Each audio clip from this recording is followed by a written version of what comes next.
This is a story my grandmother used to tell us, one she swore was true, and it happened when I was about 7 years old. Back in her final working years, my grandmother was employed by a reclusive, affluent family that owned several sprawling estates. One of these old properties, a massive stone mansion nestled at the edge of a quiet countryside, served as her main office.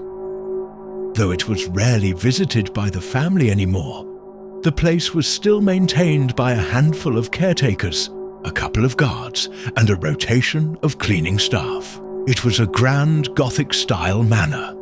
Weathered gargoyles perched along the high roof lines, ivy crawling up Corinthian columns, and a circular driveway that wrapped around a crumbling stone fountain.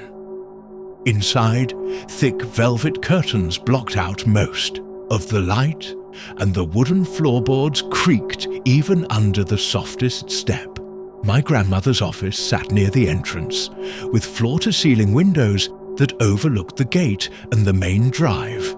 From there, she could see anyone who approached long before they knocked.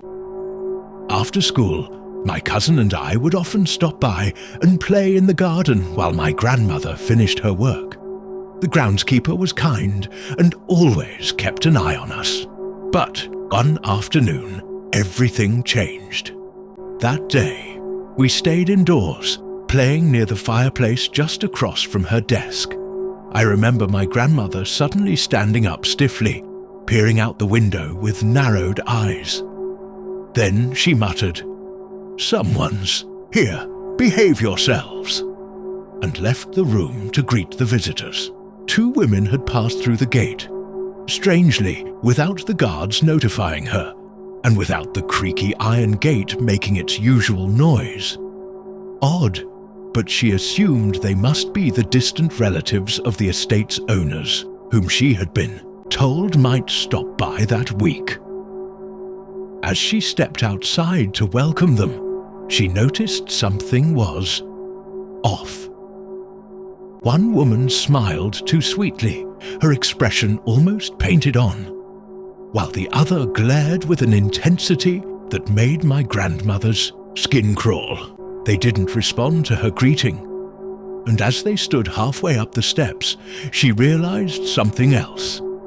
They were dressed in black, Victorian-era gowns with high collars and lace cuffs. This was in the late 2000s. No one dressed like that.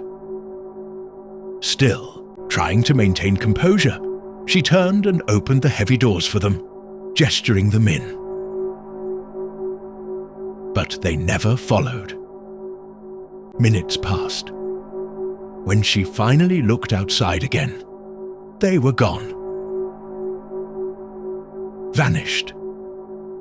Even though the gate was still locked, and from her vantage point, there was no way they could have slipped away unseen. What chilled her to the bone was that my cousin and I were still staring at the open doorway. I apparently pointed toward it and asked, "Aren't they coming in?" Confused and unnerved, she walked toward us, only to find no one there. No shadow, no sign of footsteps. And the guards insisted that no one had entered or exited the property all afternoon. The garden gate, rusted shut for years, impassable, shaken. She called one of her co-workers to the mansion, saying she felt faint. When they arrived, they were carrying 2 large boxes from the main family estate. Old photo albums and trinkets they were told to discard or store. We all sat in her office, flipping through the old albums.